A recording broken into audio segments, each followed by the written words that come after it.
So now you should. Can you still hear me? Yep, I can still hear Okay. you.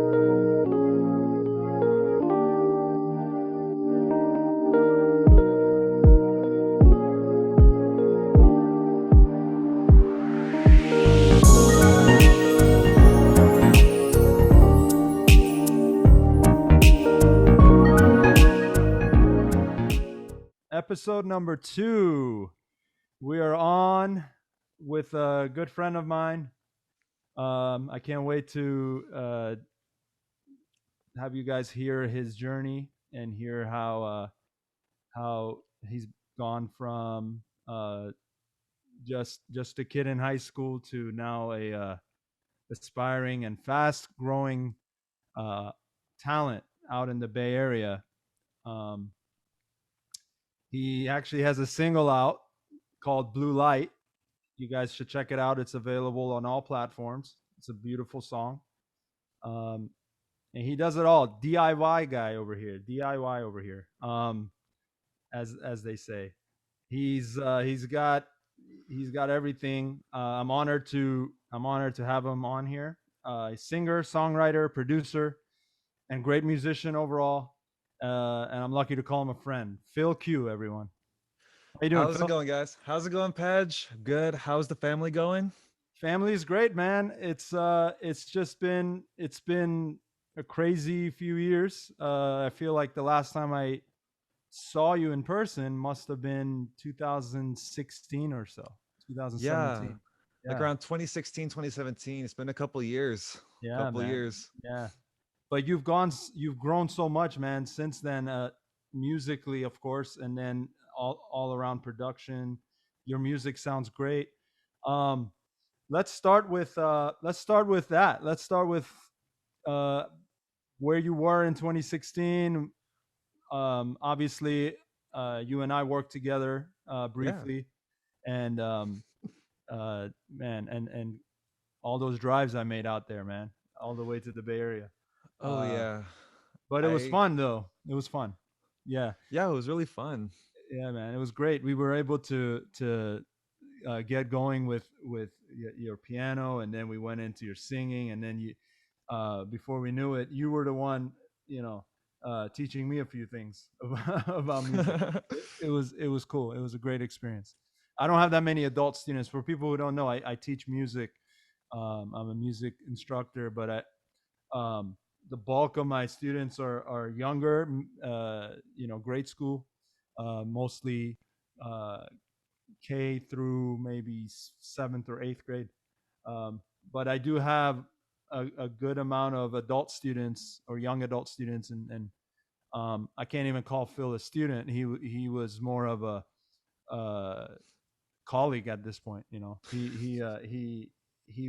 was already, he had everything in the bag. He had all the talents on piano, guitar, vocals, and you'll hear that in his music.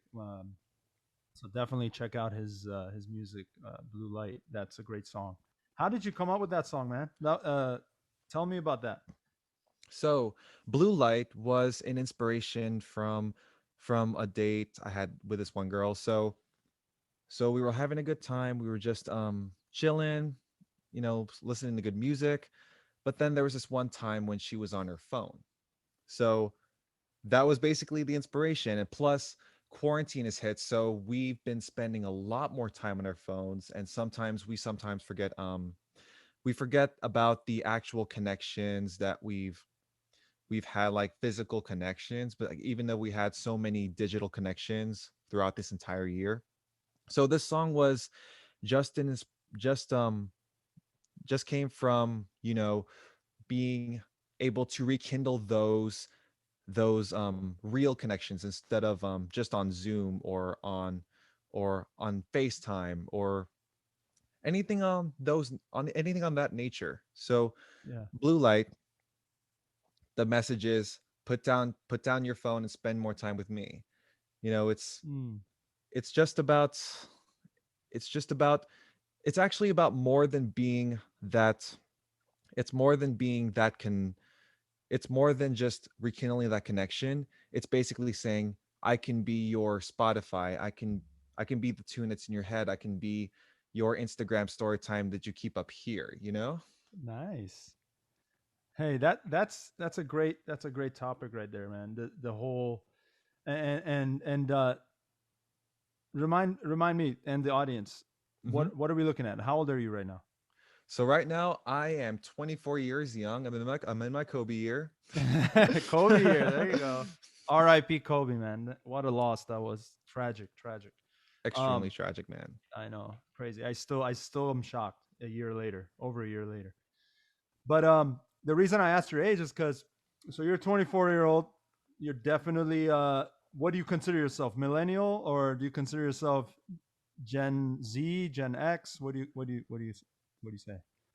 Honestly, nowadays I don't really see that much of a difference between millennials and Gen Z. I know is like correct me if I'm wrong. It's is it when are the millennials like more dependent on their phone than Gen Z or the other way around? I mean, honestly, uh, if there's literally like a Google definition to what year to what year defines you as a millennial, and so there's different ways of looking at it, I suppose.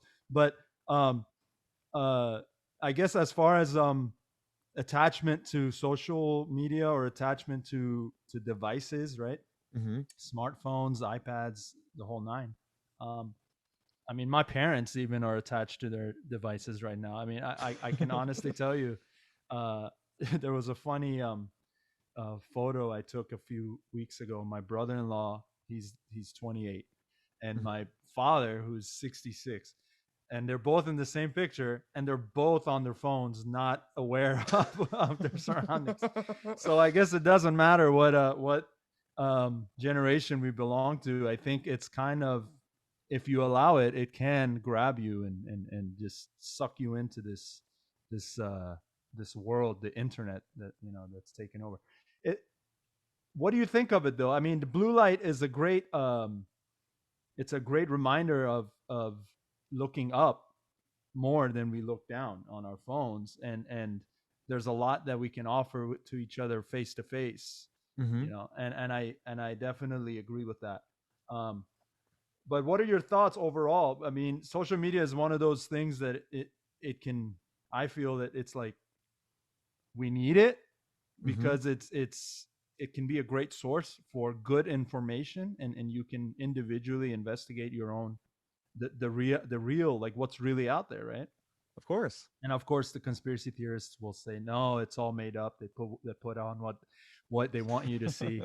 But I honestly believe that um if it makes sense to my in my mind, and it feels right when I look at information, I Uh-huh. like to think of that as truth. Now, that's a whole other topic of what is truth. But what do you think of it? What do you think of social media? Where it's at and where it's brought all generations right currently over the last 40 years of the that internet has become a sensation. That's a really good question. So when it comes to social media as a whole topic, in one sentence or two, social media I believe is it's much more like a tool, and Yeah. it all depends on how the person uses it and how much a person uses it. So like just it's basically just like anything else. Anything in moderation is good. But the dose always pick is the dose defines the poison, you know? Oh, that's a So good saying. like you have a lot of people who are using social media like to expand their businesses, to reach a lot of people, to spread positivity. Those are good ways to use social media. I commend them for that. But then you got the other side of the spectrum where a lot of people start fighting on social media, where they start creating arguments over little things, where sometimes social media can destroy real relationships, you know? Yeah. I've seen it happen a million times where a lot of fights start on social media, and there's also the topic of cyberbullying. This has happened a lot, especially in today's schools. Yeah. It's happened a lot. But Yeah. I guess but in conclusion, it all depends on how we use this newfound power that we haven't had 50 years ago. you know I it's interesting. Yeah, cyberbullying, man. that it's tough to see that, I just got bullying when I was in school, so it was kind of in your face bullying, So like, but this whole edition of cyber bullying, as you say, it's actually, it can be very damaging, and um, it's a reminder of to me is a reminder of responsibility, right? Ultimately, um, you have they labeled them cyber bullying, or keyboard warriors is another one, right? Yeah. Where you can just say whatever you want and you're hiding behind a keyboard, um, and not saying that you should say that stuff in their face or in a person's face, because neither of them is a contribution to the betterment, in my opinion, of humanity. I mean, um, at the risk of sounding kind of cheesy, but it's true though. I think with any new invention humanity has seen, I feel like we've had to go through some filtration until the Hmm. purity of it is left. Like until whatever element is remaining, and we go through our mistakes with it, and sadly we repeat a lot of the same mistakes, right? We don't, Hmm. and in relation to this, I feel it's more of a think about what you how you would feel if you were to hear those words that you're about to spew out to someone else, right? And if you're irked by it, even a 1%, then maybe you shouldn't write that, right? So I'm not saying that people aren't entitled to their opinions. I'm saying there's a way we can express ourselves, even if we're on polar opposites of the spectrum, and we can still have a friendly conversation. And by the end of it, we're not at each other's throats because we're not putting down the other person's views, or no matter how much you disagree with them, So Oh yeah, definitely. It all comes down to whether. right. We're back in All the. right, and we're back. So we had a slight technical issue. Don't No big deal. Um, so yeah, we were discussing cyberbullying and um, the idea of responsibility and how important that is, especially the older we get. Right? We can say that as kids, Hmm. we make mistakes, and that's understandable. Even as adults, we can make mistakes. Um, the goal is, make your mistakes. If you can avoid a mistake that's kind of pretty obvious, then why not, right? Hmm. We should treat each other with kindness and respect, regardless of how we feel about their opinion or even their views. And obviously, topics of that have polarizing views, as we know, and we'll get into that. Politics and social justice and all of that, because um, I do want to hear your views on that as well. Of Um, course. but it's just I think we need to, and I think we're trending that way, especially that shows the social dilemma. I don't know if you watched that, but that was a great reminder of you know uh, how this social media platform can be either used for greater good or it can be used recklessly, and you can see that fork in the road. It's so easy to go either way, right? But you have to think, what again, I always think, what's better to be to help the betterment of the future. And one day I'm sure you want to have it, a married life with kids, and so do I got the marriage part down already. Haven't gotten to the kids yet, but I work with kids, right, as I mentioned, and I just feel very irresponsible if I'm setting a bad example for those kids, because social media is so easy to find your teachers, and a lot of my kids find me. It's so easy, right? You just need to type in your name, done. There's my teacher. And then if I have like an ugly post, just one, right?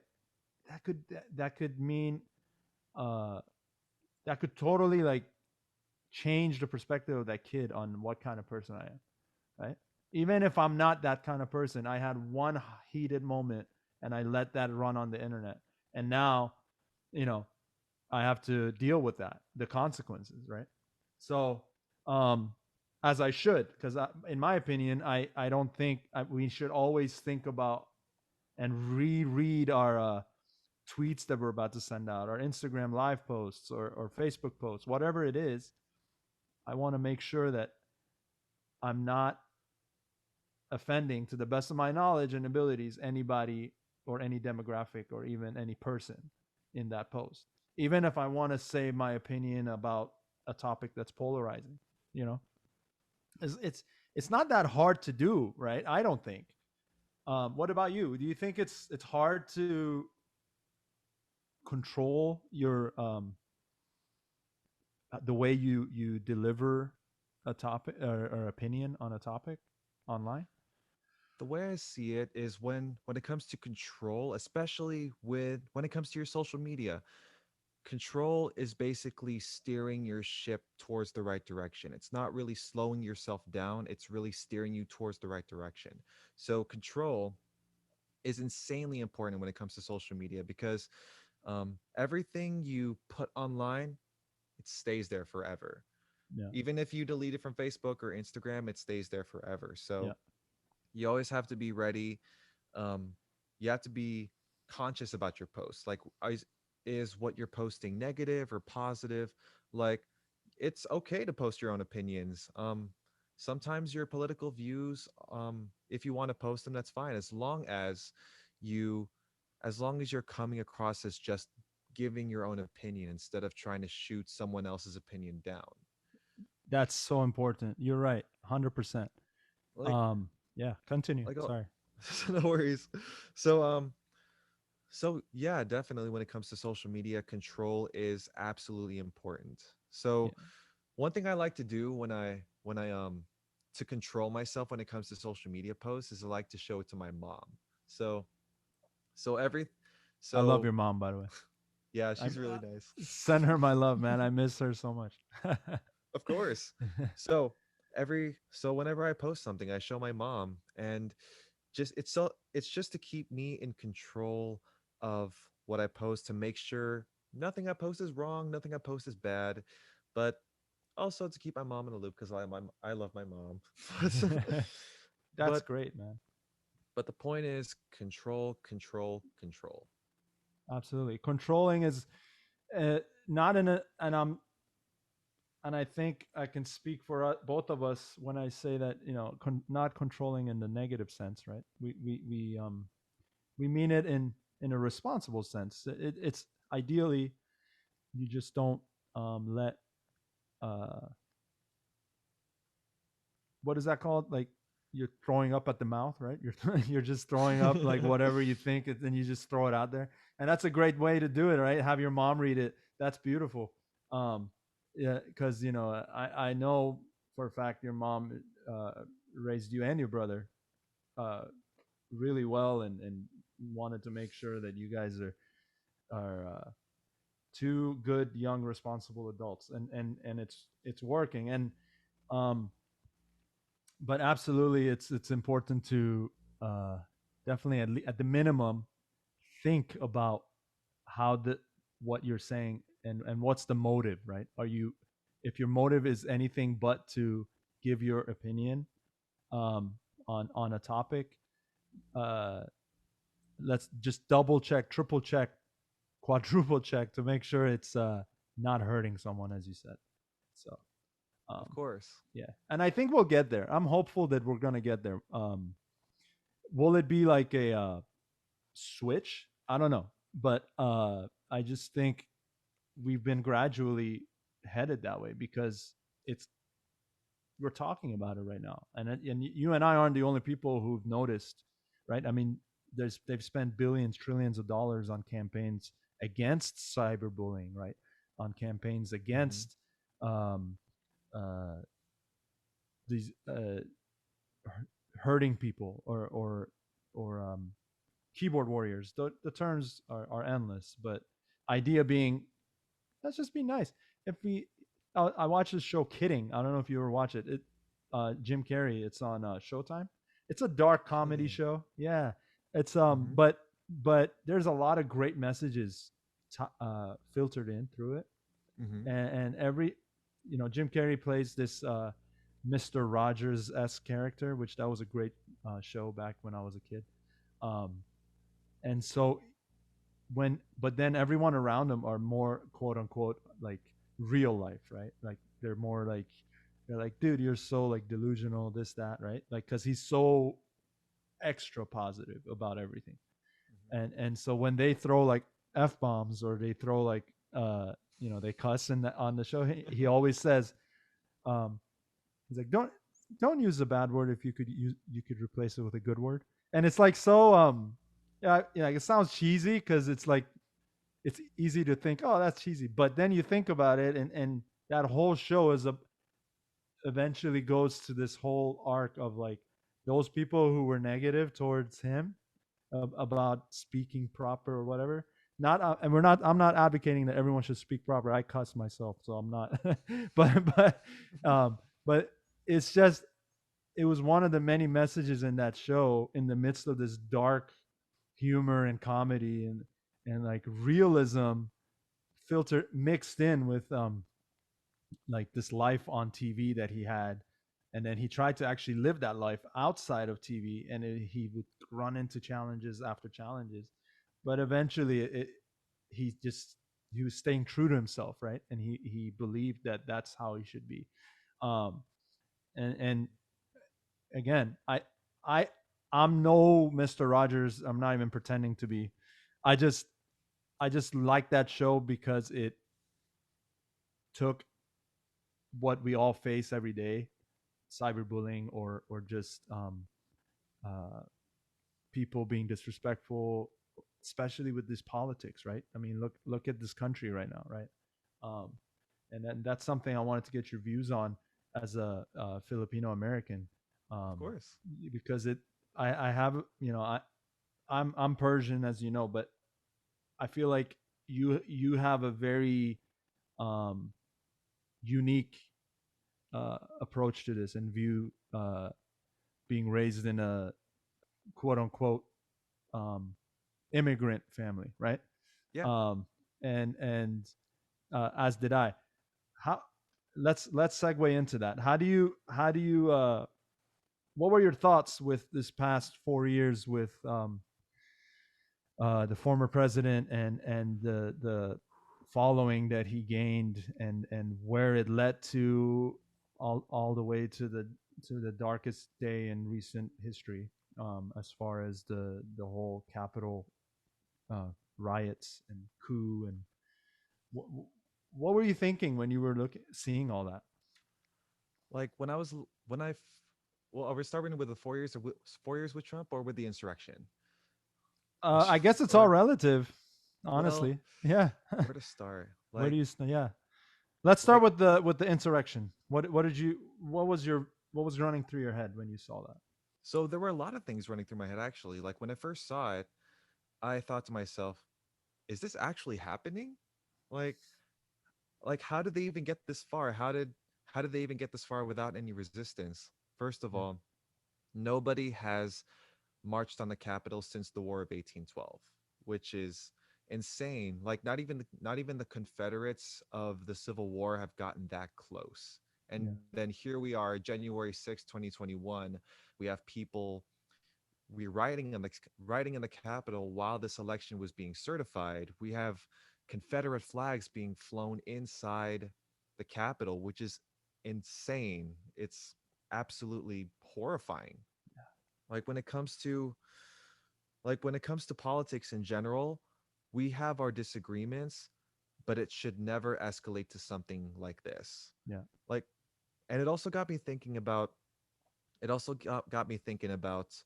um, protest in general, where we have a lot of people who criticize Colin Kaepernick for taking one knee in opposition to systemic racism, Yeah. and then we have that same guy in the White House saying, "Get that SOB off the field." That's Yep. insane. Yep. like he was just voicing his opinion peacefully. But then when it comes to this insurrection, he flips the switch and he says, "We love you, you're special." So so a lot of us knew where which side he lies on. It's just that now it's much more visible. Yeah. Um and as And for do you the think that was insurrection, good? Do you think that was a good thing in hindsight versus if he was to do it more secretively or underground? well, I think well it depends on who you're talking well it depends on who you're talking to. As for the majority of us, including me of course, that was that was awful, but at least we know who he is. Hmm. Like that was an awful way to respond to the insurrection, but now we know for sure who he is. We wouldn't so now we don't have to go through this again if he runs in 2024. Yeah, well, yeah, that's true. Now, you and I, I mean, we agree that the insurrection and the the false tweets or all of the non-factual information that was uh, preached essentially by the former president. Um, Mhm. and I mean, I know he knew what he was doing, right? I mean, he knew that this could be the results. Mhm. Um, I feel strongly about that. However, I don't. My opinion on this, and you let me know too. I don't think that the 70 plus million uh, people who voted for him for to be reelected, I I absolutely cannot just accept that all those people fit this same mold, right? Mhm. I do believe that there are a majority of those people uh meant well. Like they were not um they were equally disgusted at the events of the insurrection, right? Of course. Because at the end of the day, what was the number? Roughly, like maybe not even 100,000 people that were around the Capitol on January 6th, right? Yeah.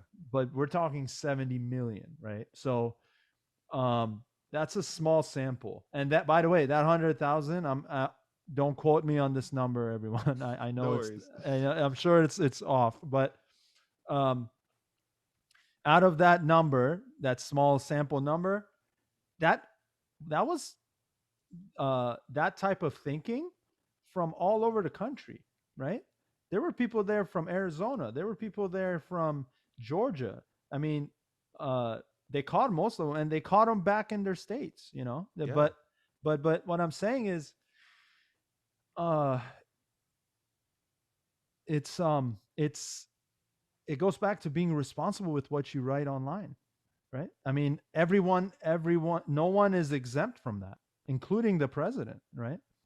And for the people listening, if you, this is not, I'm not putting a divide between the two sides. And in fact, I'm saying we're all human and we're all together in this. And um, the what I learned from that event and the hints at it leading up to it, what I learned is um, this is like the lowest point of humanity as far as thinking like is concerned. Like we're no longer thinking, we're just acting on emotion, right? Mhm. And um I do believe that not everyone is fit to be in office for the presidency um and I believe that at the same time information, verified information, right, is huge. Verified information is huge, and that's part of the responsibility that falls back on the uh, north of 300 million people in this country, right? It's a huge. I mean, the voter turnout was amazing, right? As a result of that, right? So there's good small goods that came from all of this negativity and bad. I think it woke people up, right? Um, Definitely. and uh, the minority votes were really high this year, right? For this election, and that ties into the African American community, the the Asian American community, Middle Eastern American, like all of the.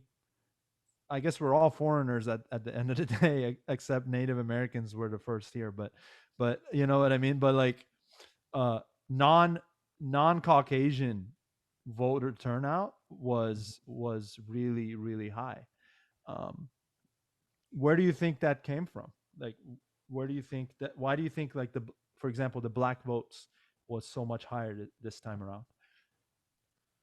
I think it's because right now we are facing the we faced the election of our generation.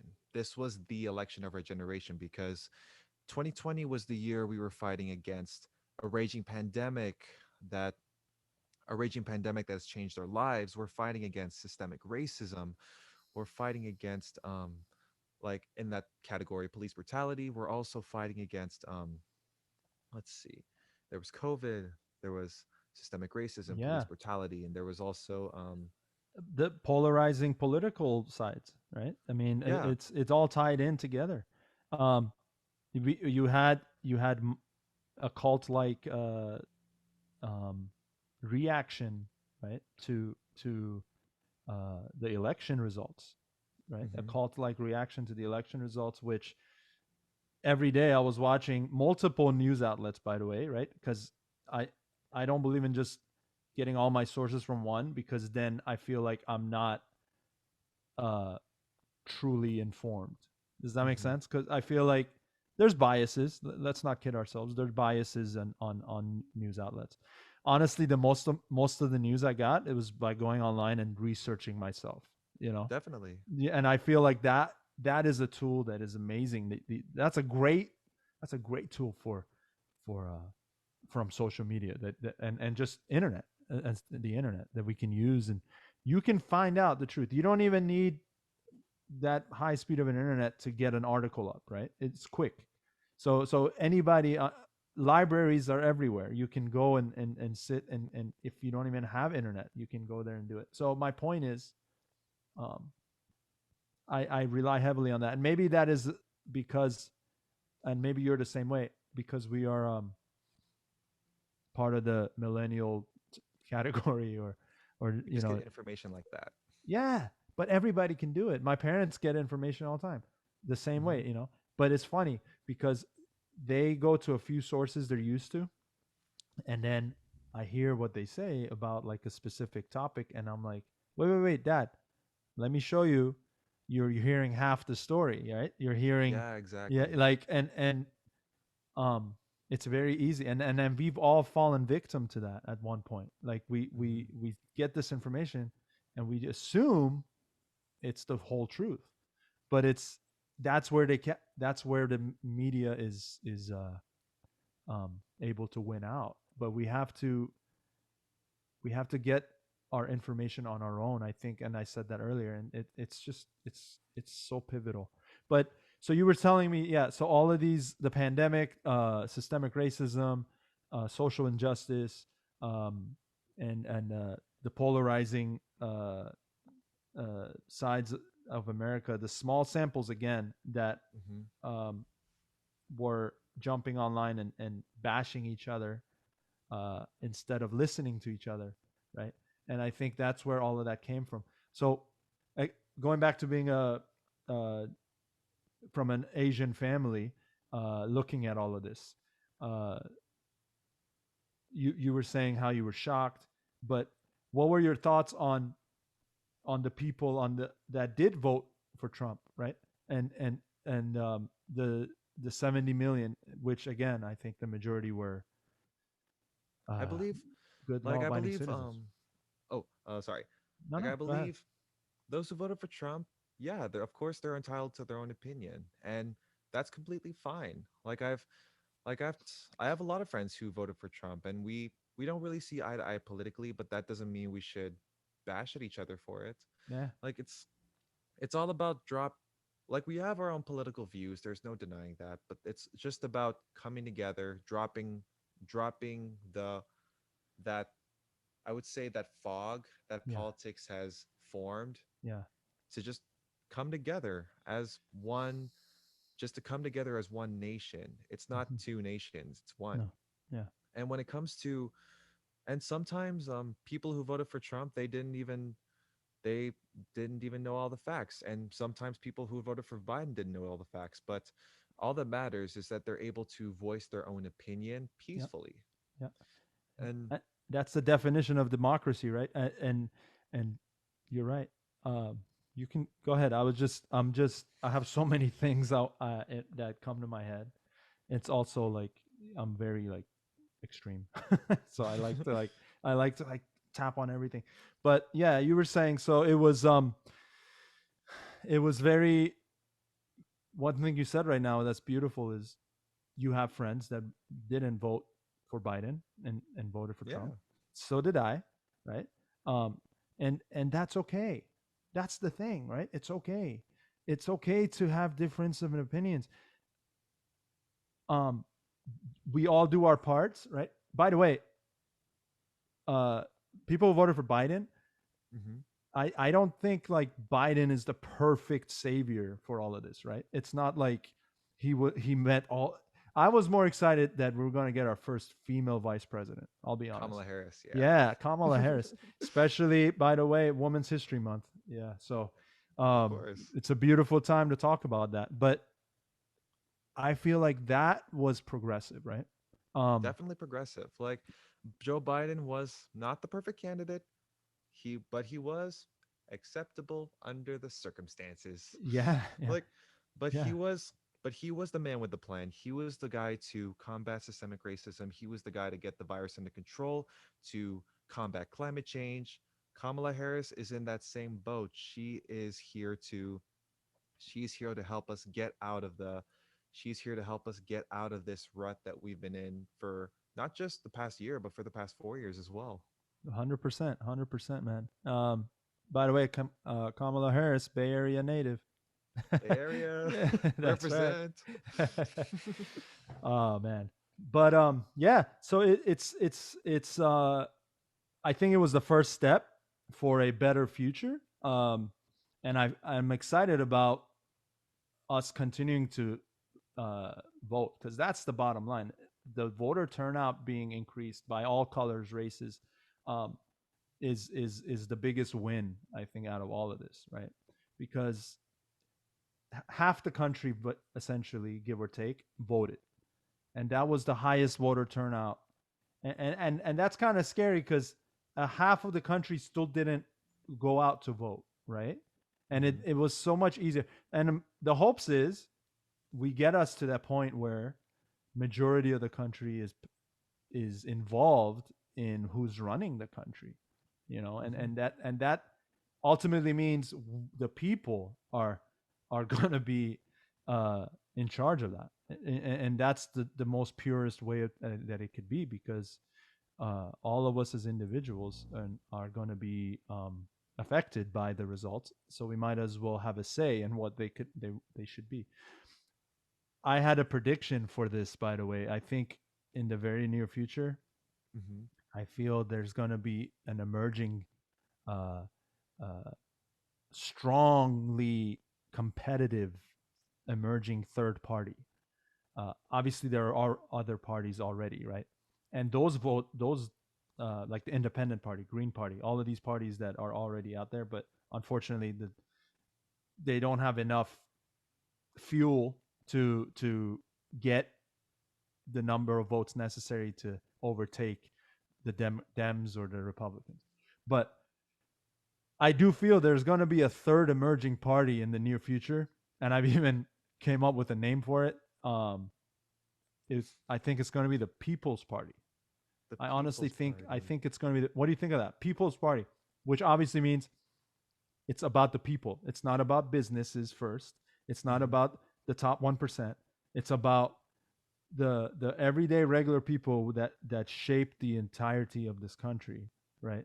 The majority of this country would be defined as regular people, that hardworking families, um, that and that just want their voices heard. I feel that we're headed in that direction. Um, this year, 150,000, 150 million people voting uh, was a huge step towards that. I felt. I think the Democrats and Republicans, uh, in my opinion, I humbly say that they ultimately, at the end of the day, they're both conglomerates and they're businesses, right? Mhm. They both make money from having their party represent the White House or the Congress. Um, and that's why it becomes this rat race, right? Or it becomes ugly because the motive is money and it's not what can we do for the people. And anyway, that's where I think the People's Party is cheesy name, but People's Party is where we may be headed. What do you think about that? I think it solely depends on whether or not the Republican or no, the Democratic Party. Um, it depends on whether or not the Democratic Party or even the Republican Party starts to represent the people instead of the upper 1%. Because in my opinion, I see that right now, so far the Democrats are. It looks like the Democrats are representing us, like they're pushing for rejoining the Paris Accord for climate change. They're pushing back. They're pushing back on the COVID pandemic. They're also um, let's see.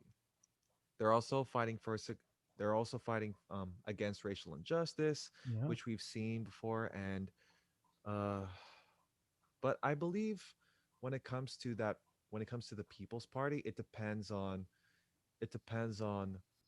whether whether or not these parties progress towards representing the people.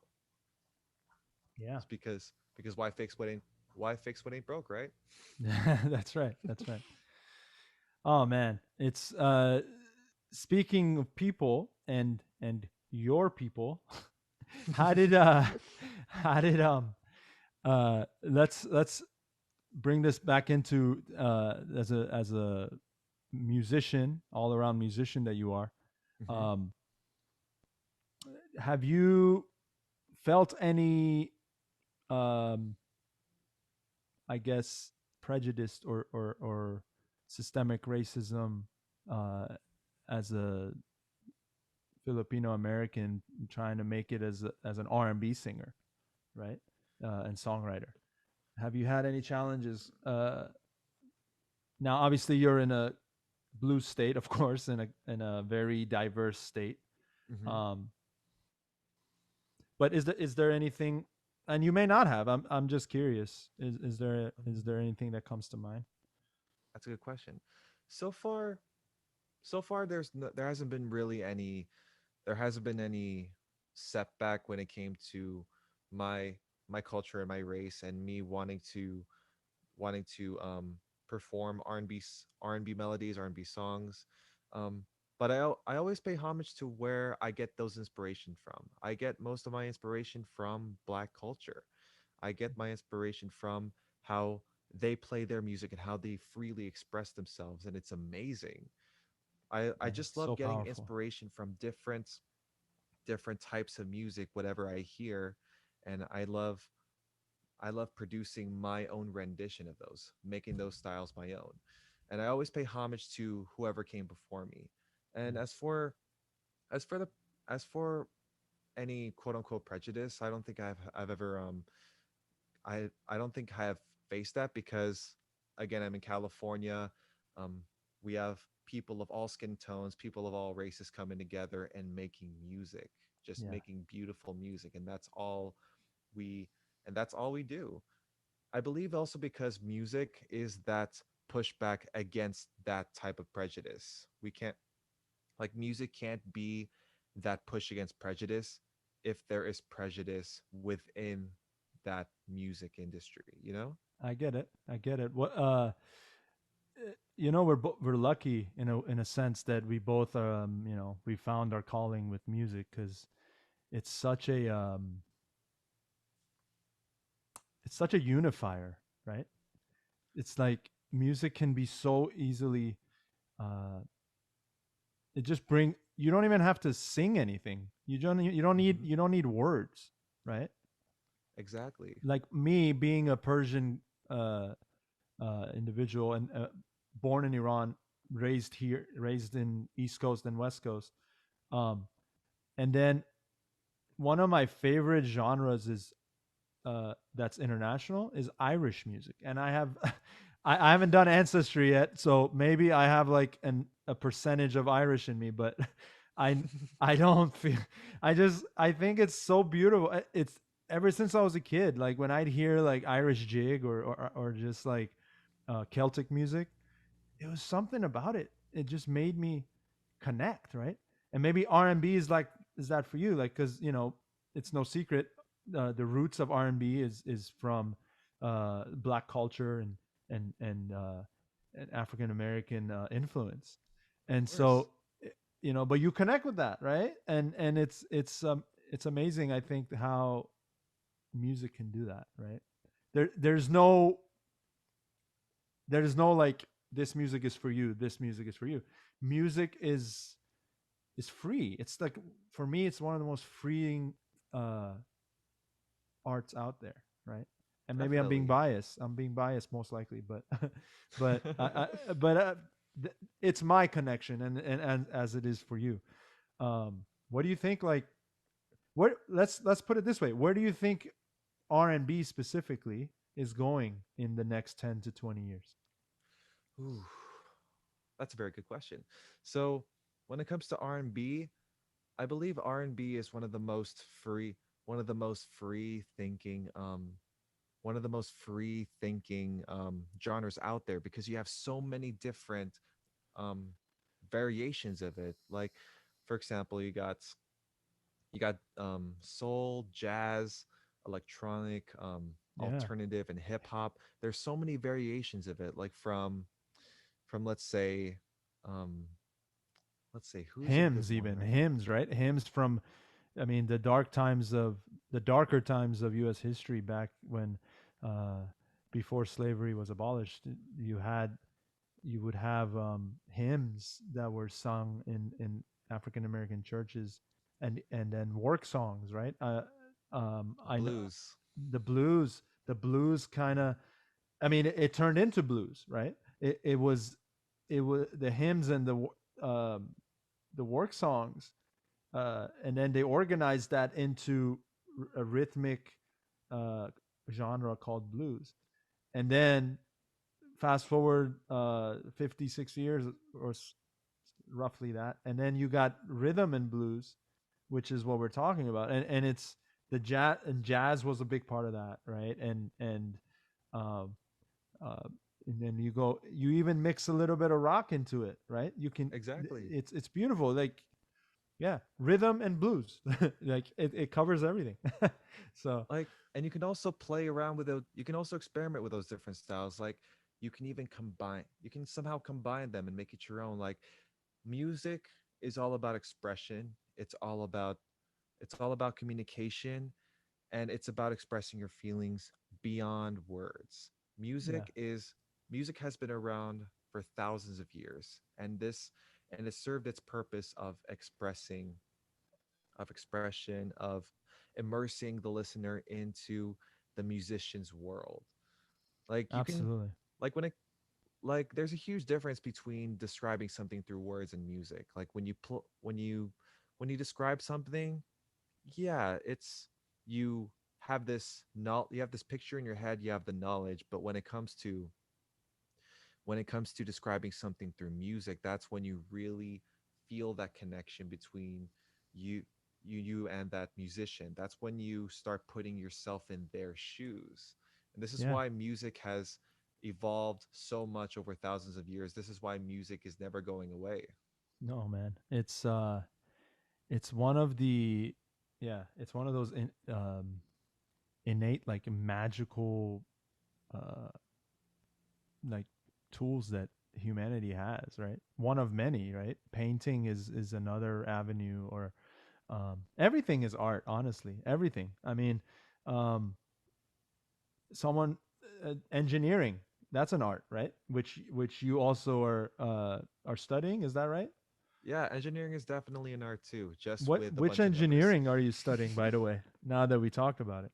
Right now, I'm studying electrical engineering. Electrical engineering, and that's great. It ties into music, man. Yeah, yeah, yeah. And there, we need good, we need good producers, man. You already are, and then you get that college education from that in that field.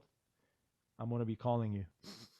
but Yes. but But hey, that's great. So to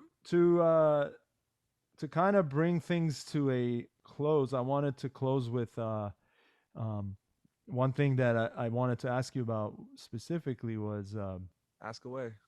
it was about the how you think, and it kind of brings everything we've discussed into one uh, closing topic. And how do you think music reveals the flaws in our system in America here, and even systemic racism? I believe music doesn't just music first of all, music is the one of the best ways, or just the arts in general. It's one of the best ways to expose the flaws in our American system, in our government. Um, Music doesn't just give the information like how speeches give out information, Yeah, but sometimes even speeches use elements of music to grab the audience's attention and make a connection with them. Martin Luther King, he uses some elements of music like rhythm, like for example, like rhythm, he uses elements of music to draw in his crowd. And now we have the I Have a Dream speech. yeah, yeah, So music, it connect it doesn't just describe the hardship to you, it puts it puts you in the shoes of that artist or musician who is experiencing those hardships. yeah. So music, Cadences, it would be a good word, I'd say, huh? The use of cadences, and it's present in music, of course. uh, MLK speeches, a lot of cadences. Even Malcolm X, the Muhammad Ali. I mean, a lot mhm, of great poets preachers, speakers. They have that gift, right? It's they're able to emphasize key words to get you to listen, right? And exactly. that's an art in itself.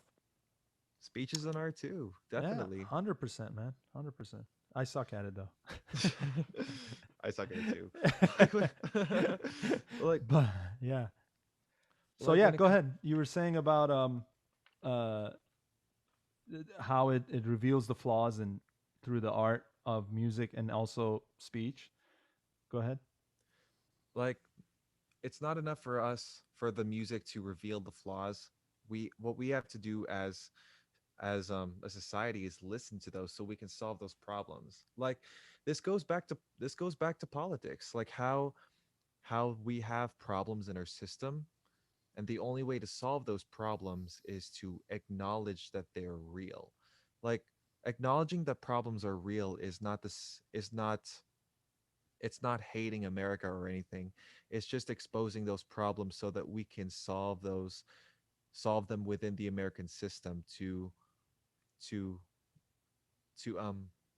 improve America, Yeah. basically. Yeah.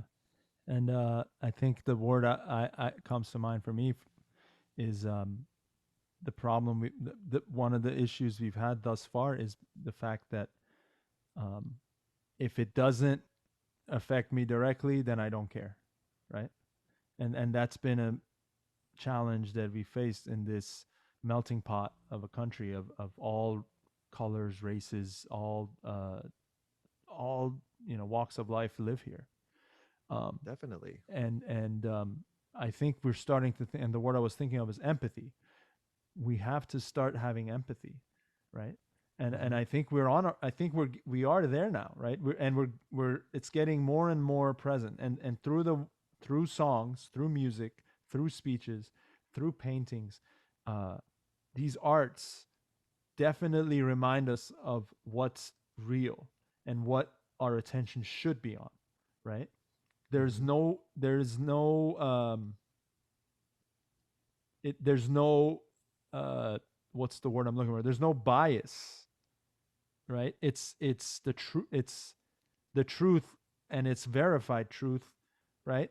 Now Mm-hmm. obviously some musicians can not do that, right? They I mean that's also out there, but you Yeah. hear all of it because you can, when you, to me, when I hear something that's powerful, I define that as they're talking about something that we don't get preview to on other outlets, right? Like in a Mm-hmm. song or in a speech, or whenever I've been gravitated towards a speaker or singer, or even just a pure instrumentalist, um there's something that they're communicating to me that I feel like it just grabs me, like drum sets being the first love I had in music, right? And like ever since I was 4, my mouth would always be, whenever I'm like at a concert, I just stare at the drummer, and my dad was like, "Dude, like you can close your mouth, you can still enjoy it."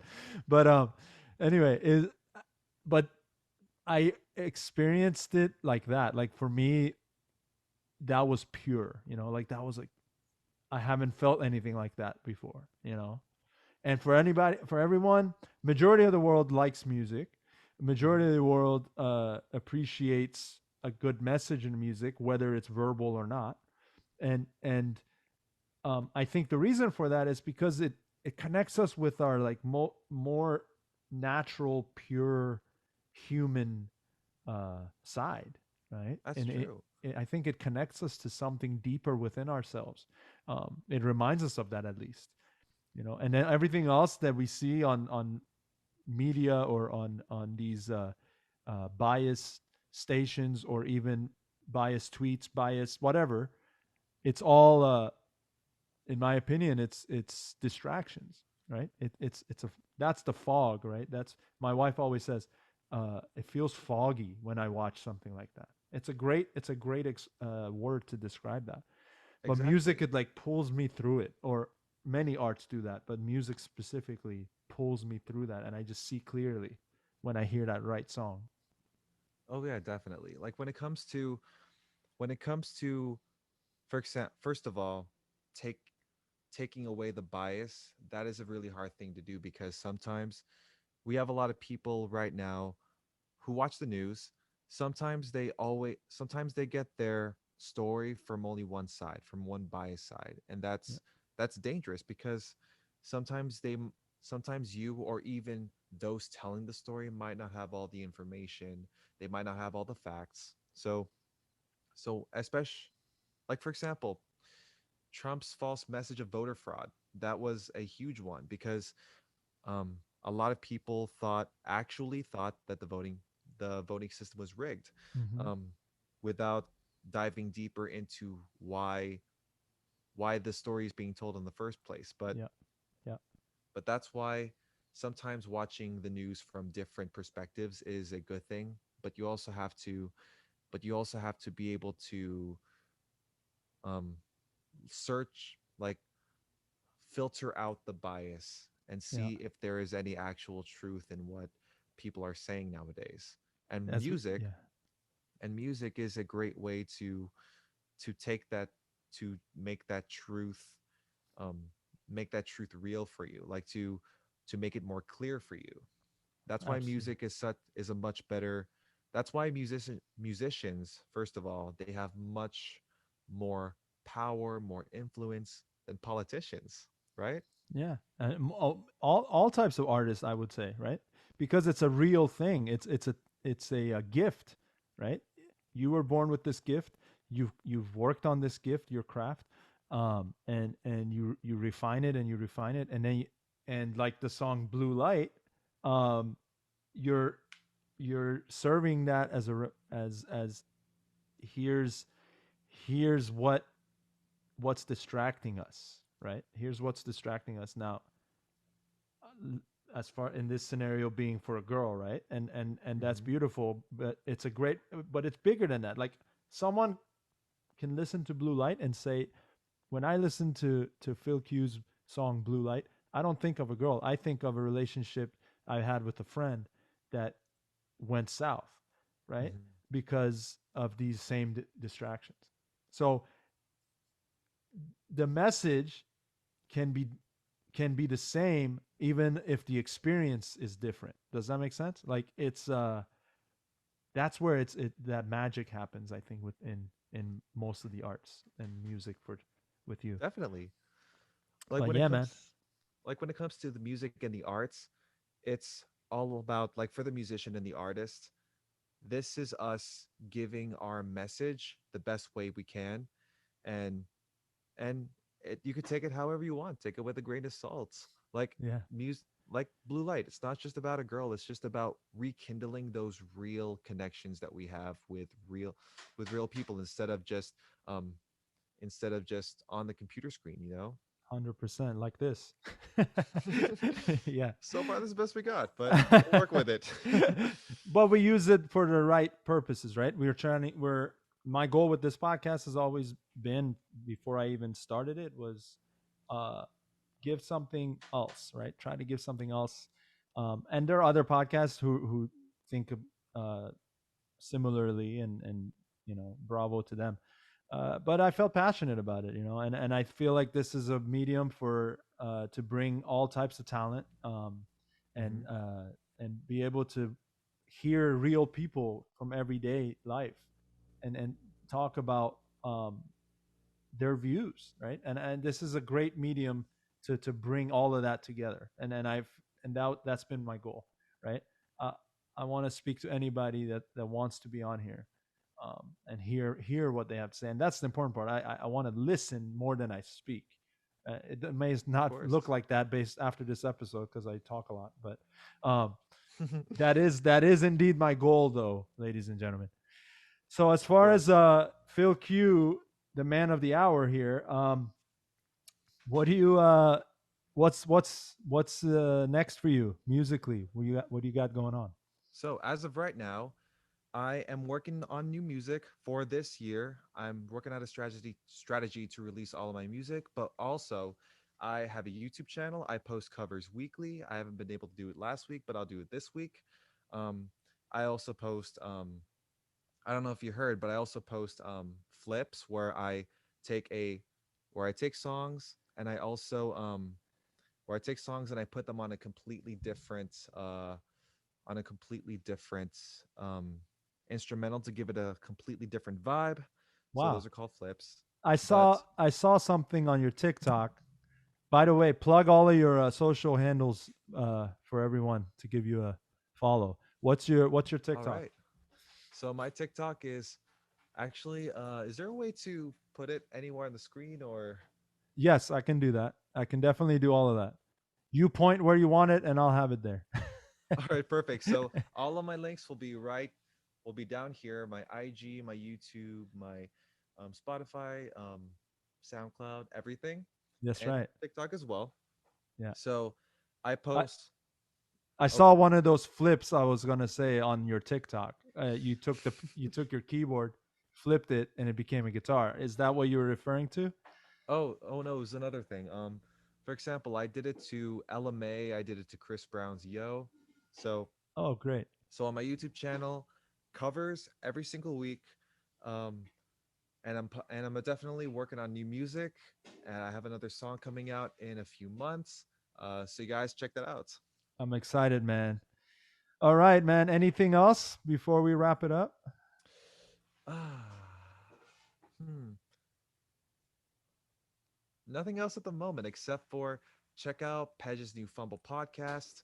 Um, and every Tuesday, right? Yeah, it comes out every Tuesday. This episode is coming out on March 9th, everyone. So, uh, the anticipation. But once you hear this, you wouldn't have had to wait because it's on. It's already March 9th. Right now, That's it's right. March 9th. It's March 9th for all intensive purposes. Hey, Phil, thanks, man. And I definitely want you back on. You have a great mind. Keep rocking out or R&Bing out. Rhythm And and bluing out.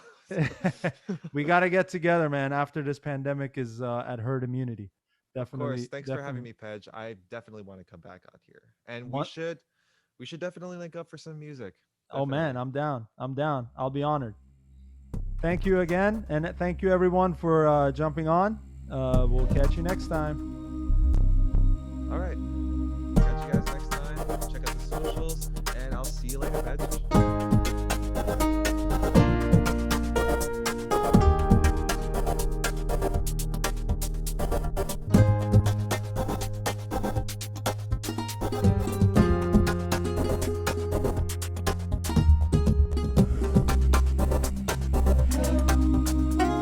Together we'll purify the mind and have